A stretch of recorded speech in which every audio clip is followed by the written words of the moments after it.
오늘은 5월 가정의 달을 맞이해서 첫째 주 어린이 주일로 지킵니다. 이삭을 통해 본 자녀의 신앙을 우리가 말씀을 통하여 우리가 은혜를 받기를 원합니다. 5월 5일은 어린이날입니다. 그래서 오늘 주일하고 딱 이렇게 맞아 떨어지는데요. 어린이들이 올바르고 슬기로우며 씩씩하게 자라나도록 하고 어린이에 대한 이 애호사상을 앙양하기 위해서 지정한 날이 어린이날입니다. 그래서 1919년 이 3.1 운동 계기로 어린이들에게 민족 정신을 고취하고자 1923년도에 이 방정환 선생님을 중심으로 해서 일본 유학생 모임인 색동회가 주축이 되어서 5월 1일을 어린이날로 제정하게 되었습니다. 그래서 첫 번째 어린이날이 1923년도 어린이날이 시작이 되었는데요. 그때 기념행사에서 어른들에게 드리는 글이 배포되었습니다. 그 글의 내용은 다음과 같습니다. 어린이에게 경어를 쓰시되 늘 부드럽게 하여 주십시오라고 당부를 했습니다. 그리고 첫 번째 어린이날의 구호는 씩씩하고 참된 소년이 됩시다. 그리고 늘 서로 사랑하며 도와줍시다라는 내용입니다. 여러분, 그 당시에 어린이라는 그러한 사람은 굉장히 소외되고 또 하나의 성숙된 인격체로 보지 못하고 늘 소외된 그러한 계층이기도 했습니다. 성경에서도 보면은요, 사람들 숫자를 셌대요. 여자하고 어린이는 세지 않고 남자들, 장정들만 셌다라고 말합니다. 그만큼 어른 중심 또 남자 중심의 사회가 과거 사회였습니다. 그런데 1923년도에 이 어린이날로 제정한 것은 그만큼 뜻깊은 날입니다. 이 어린이라는 이 단어 자체도 없었습니다. 그때 처음으로 만들어졌는데 어린이는 이 어린 아이에 대한 이 높임 또 경어의 의미를 담고 있습니다. 그래서 어린이에 대해서 귀중히 여길 수 있는 마음이 그 안에 내포되어 있는 것입니다. 이처럼 우리가 이 세상에서도 어린이에 대한 가치를 중요시하면서 우리 조상들은 어린이날을 제정하여서 섬겼고 또 교회에서도 가정의 달, 또 어린이 주일을 통하여서 우리에게 주어진 이 어린이들을 어떻게 하면 성경적으로 또 신앙으로 잘 양육할까, 그렇게 우리가 기도하면서 우리 믿음의 선진들이 섬겨왔습니다. 이제 작년 2023년 6월 이후서부터 이 나이가 이 사람의 나이가 이제 기준이 좀 바뀌었죠. 이 세계적으로 가면 우리나라만 독특한 나이가 있었는데요. 우리나라는 다른 나라의 나이보다 한 살이 더 많았습니다. 왜 그러냐면 우리 믿음의 조상, 우리 선진들은요, 태중에 있을 때서부터 그 아이의 나이를 계산했어요. 그래서 태어나자마자 한 살이었어요. 저도 이제 생일이 12월 10일인데요. 그냥 12월 달에 태어난 사람은 태어나자마자 한 살이고요. 또 며칠 지나자마자 2살이 되는 것입니다. 자, 그래서 이러한 나이들이 작년 6월 이후서부터 이제 세계적으로 통용하는 그러한 나이로 바뀌게 되었습니다. 자, 이러한 모습을 이제 세계적인 추세이기 때문에 그렇다고 치지만은 한편으로는 안타까운 부분도 있죠. 왜냐하면 우리 믿음의 선진들은요, 태중에 있는 생명도 하나의 귀중한 생명체로 보고 그때서부터 나이를 계산했는데 지금은 태중에 있는 생명에 대해서 귀중한 생명으로 여기지 못하고 또 어떤 면에서 좀 하찮게 생각하지 않나. 그래서 낙태도요, 얼마나 많이 이루어지고 있는지 모릅니다. 낙태를 하는 사람들의 주장이 무엇입니까? 하나의 독립된 생명, 귀중한 생명으로 보지 않고 부모의 신체의 일부이기 때문에 부모가 알아서 신체의 일부를 제거할 수 있다라는 그러한 생각 아닙니까? 그런 면에서 여러분, 우리에게 주어진 자녀들, 어린이들, 그 귀한 생명들을 우리가 다시 한번 성경적으로 귀중히 여길 수 있는 믿음의 여러분들 되시기를 주님의 이름으로 축원합니다. 오늘 성경의 배경에 보면은 아브라함과 이삭이 나옵니다. 이제 성경에 보면은 이 구약의 역사에 보면은 족장의 역사가 나오는데요. 이 대표적인 이스라엘 민족의 족장 세 사람이 나옵니다. 아브라함이 나오고요, 이삭이 나오고 야곱이 나옵니다. 그래서 이 아브라함이 이삭을 낳고 이삭이 야곱을 낳고 야곱의 12아들이 이스라엘 12지파 한 나라, 한 민족을 이루게 됩니다. 이 아브라함은요, 자녀가 생기지 않았습니다. 그러다가 결국 하나님께서 크신 능력으로 100세에 얻은 이 자녀 이삭이 등장하게 됩니다. 여러분, 이 독신으로 살다가요, 제일 남자가 많이 무너지는 나이대가 40대라고 합니다. 젊어서는 팔팔거리면서 혼자 사는 것이 즐겁다고 하면서 살지만요, 40대가 되면은요, 이 자녀 또 자신의 뒤를 이을 그러한 핏줄에 대한 끌림 때문에 남자들은 40대에 많이 독신이 무너진다라고 합니다. 하물며 100세에 그 귀한 독자 아들 이삭을 얻었으니 얼마나 귀중하고 얼마나 소중하게 여겼겠습니까? 그런데 어느 날 하나님께서 100세에 얻은 아들 이 이삭을요, 번제로 드리라고 이야기를 합니다. 얼마나 그 마음이 황망하고 먹먹하고 무거웠겠습니까? 일일이 표현하지 못했지만은 이 100세에 얻은 아들은 자신의 생명보다도 더 귀한 아들인데 어느 날 하나님께서 이 아들 이삭을 번제로, 즉 제물로 희생해 드리라 이야기를 들었을 때 굉장한 충격이 있었을 것입니다. 이러한 배경을 중심으로 해서 오늘 본문의 말씀이 이어집니다.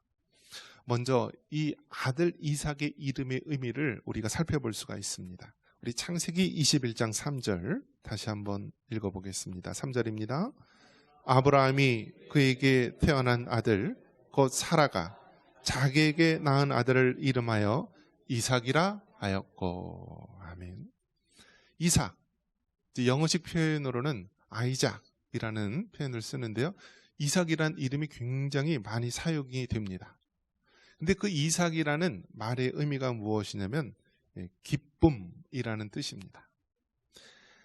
아들을 이름하여 이삭이라 하였다라는 것은 부모에게 기쁨을 주는 자녀라는 의미입니다. 한번 따라해 볼까요? 부모에게 기쁨을 주는 자녀.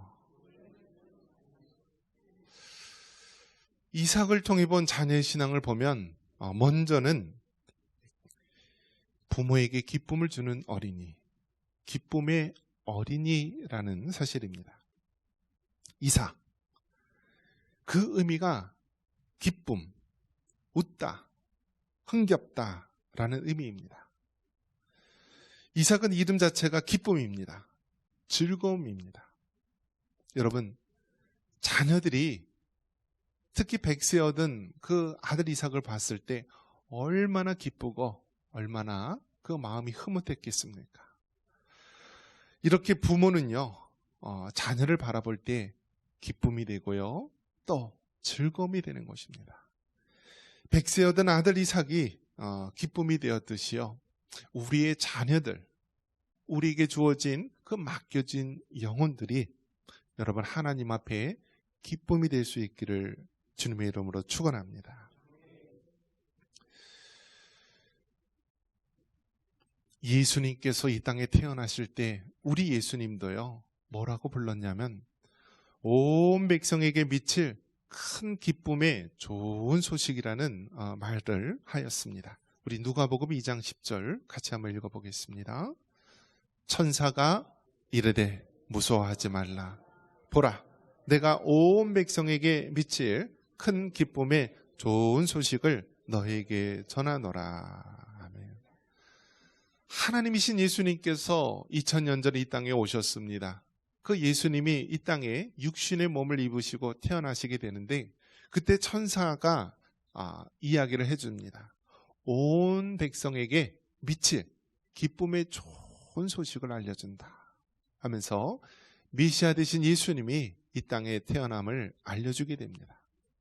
여러분, 이삭의 이름이 기쁨, 즐거움, 웃음이라는 의미였고, 또 우리 예수님의 이 땅에 탄생하심이 온 백성에게 미칠 기쁨의 소식이었듯이요, 우리에게 맡겨진 자녀들, 우리에게 맡겨진 영혼들이 여러분 기쁨의 자녀, 기쁨의 어린이가 될 수 있기를 주님의 이름으로 축원합니다. 이 통계조사에 의하면은요, 이 유모차가 두 가지 종류가 있다라고 합니다. 그 안에 사람을 끌고 다니는 유모차가 있고요, 그 안에 이제 개나 고양이들을 넣고 다니는 유모차, 이제 유모차가 아니죠. 개모차나 묘모차 뭐 되겠죠. 자, 이게 그 숫자가요, 이제는 사람을 끌고 다니는 유모차보다 짐승을 끌고 다니는 유모차의 숫자가 더 많아졌다라고 합니다. 그래서 요즘엔 이렇게 들고 갈 때 유모차가 이게 사람의 것인가 짐승의 것인가 잘 봐야 합니다. 이제 사람을 이렇게 부둥켜 안고 끌어안고 갈 때도요, 이것이 사람 새끼인가 짐승 새끼인가 잘 봐야 하는 시대가 되었습니다. 그런데 그렇게 이뻐하는 짐승도요, 이 휴가철 되면은요, 이 휴가지에 개들을 그냥 버린다라고 합니다. 짐승을 버린다라고 합니다. 이제는 그 짐승을요, 애완견이라고 부르지도 않습니다. 인생의 반려자라고 해서 반려견, 반려묘라고 하는데요, 사람의 마음이요, 처음에는 좋지만은요, 똥 싸고 오줌 싸고 냄새 나고 털 날리고 하면은요, 또 힘들어 하는 거예요. 그 바캉스 때 되면은요, 그냥 같이 데리고 가서 멀찌감치 풀어놓습니다. 그것이 죄성을 가진 인간의 모습입니다. 여러분, 정말 우리에게는 하나님께서 우리에게 주신 그 인류의 사랑의 본성이 있습니다. 그것은 사람을 통하여서 주어지는 우리 가장 원초적인 본성입니다. 그래서 여러분, 자녀를 낳아 기르는 것이요, 짐승하고 비교되지 않을 정도로 큰 기쁨이 있는 것입니다. 이 할아버지 할머니들 보면은요, 어떨 때 살맛을 느끼냐면 손주들, 우리 손자와 손녀들 그 사진, 영상 또 그런 것을 보면은요, 얼굴이 해맑게 변하는 것을 보게 됩니다. 여러분, 우리의 자녀들, 우리의 손주들이 하나님이 주신 기쁨을 믿고 그들이 하나님 보시기에 참으로 씩씩하고 바른 어린이로 자라날 수 있도록 여러분 더욱더 헌신해 줄 수 있기를 주님의 이름으로 축원합니다. 이삭을 통해 본 자녀의 신앙 두 번째는요, 순종하는 어린이의 모습입니다. 우리 창세기 22장 6절 다시 한번 읽겠습니다. 아브라함이 이에 번제 나무를 가져다가 그의 아들 이삭에게 지우고 자기는 불과 칼을 손에 들고 두 사람이 동행하더니. 아멘.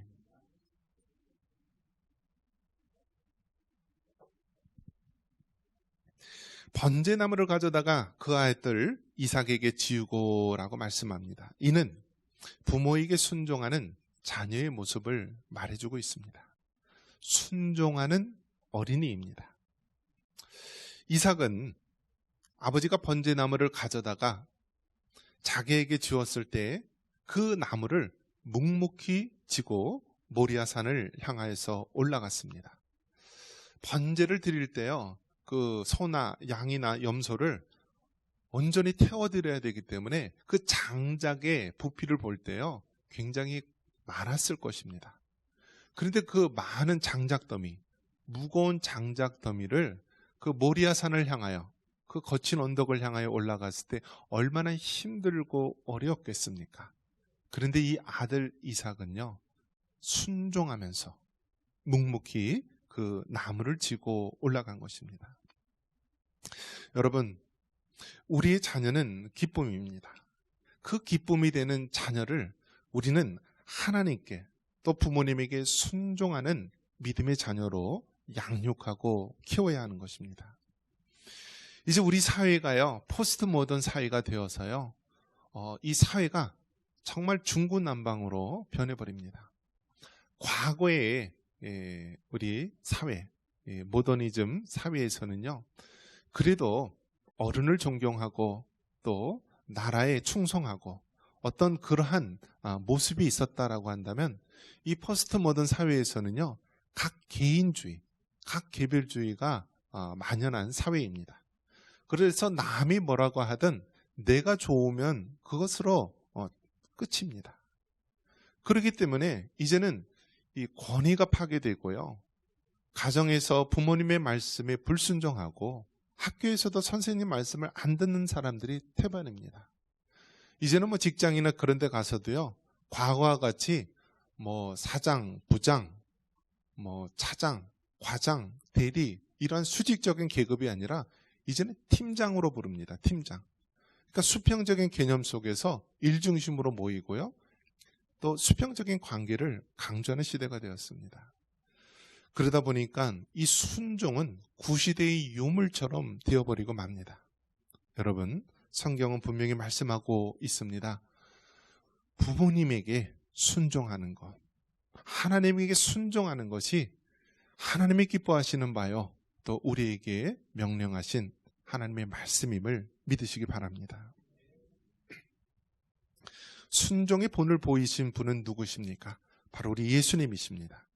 마태복음 26장 42절에 예수님께서 겟세마네 동산에서 간절히 기도했던 기도의 내용입니다. 같이 한번 읽어볼까요? 다시 두 번째 나아가 기도하여 이르시되 내 아버지여, 만일 내가 마시지 않고는 이 잔이 내게서 지나갈 수 없거든 아버지의 원대로 되기를 원하나이다 하시고. 아멘. 예수님께서 이제 날이 밝으면은 십자가에 달려 죽게 되는 그러한 고통의 날이 다가오고 있습니다. 우리 예수님은 완전한 하나님이시면서 또 완전한 인간이시기도 합니다. 즉 우리 예수님도요, 고통을 느끼시고요, 잠을 자야 하고 먹을 것을 먹어야 됩니다. 그 십자가에 죽는다는 사실을 알았을 때 인간적으로 얼마나 힘들고 어렵겠습니까?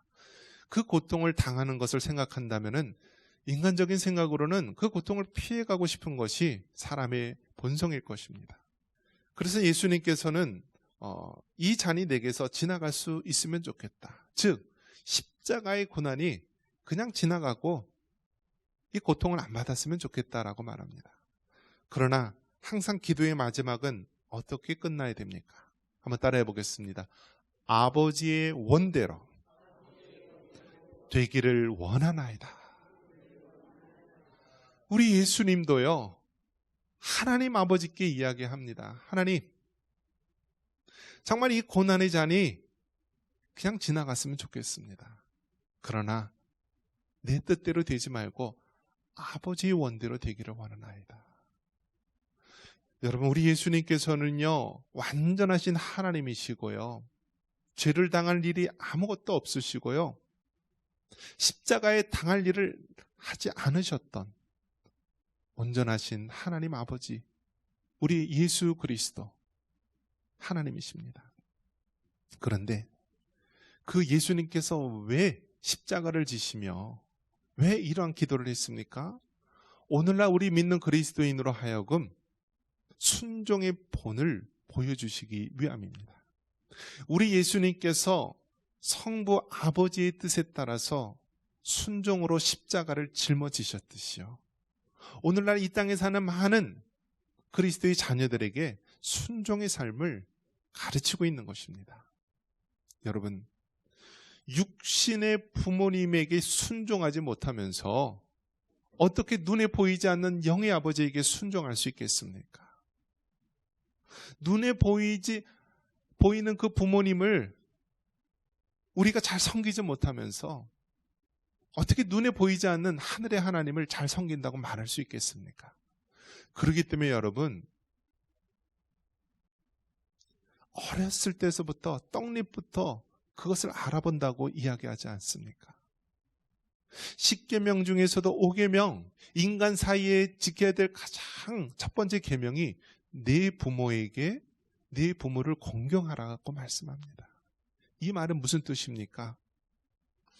우리 인간의 부모님에게 공경하고 순종하는 것. 이것이 바로 우리 하나님을 향한 믿음의 첫걸음이 되는 것입니다. 인간 사이 관계의 가장 기본이 된다라고 말해주고 있는 것입니다. 요즘 우리 어린이들을요, 그냥 방관하고 그냥 이렇게 방목하듯이 놔두는 경우가 있습니다. 그것이 왜 그러냐면 현대 교육의 이념이요. 현대 교육의 이념이 그렇게 자녀를 방치하면서 놔두면 알아서 잘 될 거라고 여깁니다. 그런데 여러분 그렇지 않습니다. 성경에서 말씀하고 있는 그 어린아이들은요, 다 모든 인간은 태어나면서부터 죄성을 가지고 태어난 거예요. 원죄와 자범죄로 더럽혀져 있기 때문에 자녀들을 가만히 놔두면은요, 점점 죄 가운데에 빠져들어가는 것입니다. 그렇기 때문에 여러분, 우리는 어렸을 때부터 우리에게 맡겨진 영혼들, 어린이들을요, 하나님 말씀으로 신앙으로 잘 양육해야 됩니다. 부모님에게 효도하고 부모님 말씀에 순종할 수 있는 어린이로 만들어야지, 그 어린이가 하나님 말씀에 순종하고 하나님을 경외할 수 있는 믿음의 어린이로 자라날 수 있는 것입니다. 그렇기 때문에 여러분, 정말 세상 교육, 학교 공교육이 다 포스트 모더니즘 영향에 의해서 자기 좋을 대로 가는 시대가 되었지만, 우리는 영원토록 변함없는 하나님 말씀으로 신앙으로 양육할 수 있기를 바랍니다. 다음으로 우리는 어떠한 어린이로, 어떠한 자녀를 양육해야 됩니까? 거룩한 어린이로 세워야 합니다. 우리 창세기 21장 4절 같이 한번 읽겠습니다. 그 아들 이삭이 난 지 8일 만에 그가 하나님이 명령하신 대로 할례를 행하였더라. 아멘.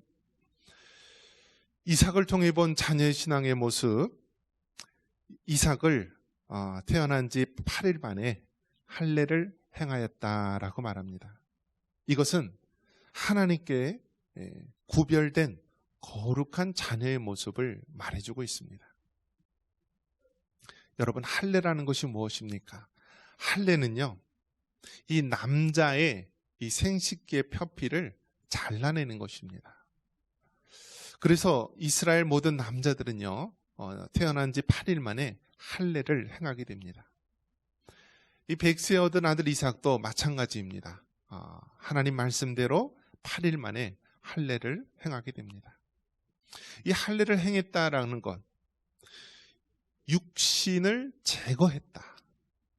육신을 제거했다. 성경에서 이 육신, 육체라는 것은요, 죄를 의미하는 것입니다. 이 생식기의 이 표피, 육체를 칼로 제거했다라고 하는 것은 죄된 것을 우리가 제거하고 거룩하게 구별하였다라는 것을 말하는 것입니다. 그렇기 때문에 구약의 이스라엘 백성들은, 모든 남자들은 할례를 받게 되는데요, 그 의미 자체가 하나님 앞에 거룩하게 구별된 백성이라는 의미입니다. 이 구약에서 할례를 행하였다라고 한다면, 신약에서는 예수님을 믿는 자에게는 이제 세례를 통하여서 이 구별된 모습을 우리에게 말해주고 있습니다. 여러분, 우리에게 맡겨진 어린이들, 우리에게 맡겨진 자녀들 거룩하게 키울 수 있기를 바랍니다. 여러분, 요즘에 자녀들을 안 낳는 이유가 무엇이냐고 하냐면, 자녀를 완벽하게 자기 스타일대로 키우려고 하다 보니까 자신이 없는 거예요. 자식을 초등학교 때서부터 의대반을 만들고 법관을 만들고 온갖 계획을 부모들이 다 세운다고 합니다. 그렇게 막 세워서 최고의 완벽한 인간은, 부모가 생각하는 완벽한 인간을 만들려고 그렇게 하다 보니까 대다수의 많은 사람들이 그렇게 할 자신이 없다라는 거예요. 자녀를 완벽하게 키울 자신이 없다라는 거예요. 과거에는 2, 3억이 들었다라고 하는데요, 이제는 자녀를 키우는데 3, 4억 이상이 든다라고 하면서 아예 자녀 낳기를 포기한다라는 거예요. 여러분, 자녀를 돈으로 생각하면 안 됩니다. 자녀를 내 소유물로 여겨서도 안 됩니다. 자녀는요, 하나님께서 나에게 잠시 맡긴 그러한 고귀한 인격체입니다. 그래서 자녀들은요, 부모가 일정 시간 신앙으로 양육한 다음에는 다시 그들을 하나님 품에 또 세상으로 보내야 하는 존재들입니다. 그래서 하나님께서 우리에게 허락하신 기간 동안 우리가 자녀를 양육해야 되는데요, 우리가 가장 중점적으로 되어야 될 것이 구별된 거룩한 자녀로 양육해야 하는 것입니다. 저도 이제 인생을 55년 살면서 지나온 삶들을 돌아보면은요, 무엇을 했나? 뭐 집 한 칸을 제대로 샀나? 아니면 뭐 대단한 권력을 가졌나? 뭐 다른 사람에게 뭐 특별히 존경을 받을 만한 그러한 것들이 있나? 돌아봤을 때요, 내세울 게 하나도 없더라고요. 내 50대 중반에 가장 잘한 것이요, 자녀를 낳아서 키운 것. 그것이 제일 가치 있고 의미 있는 것이더라고요.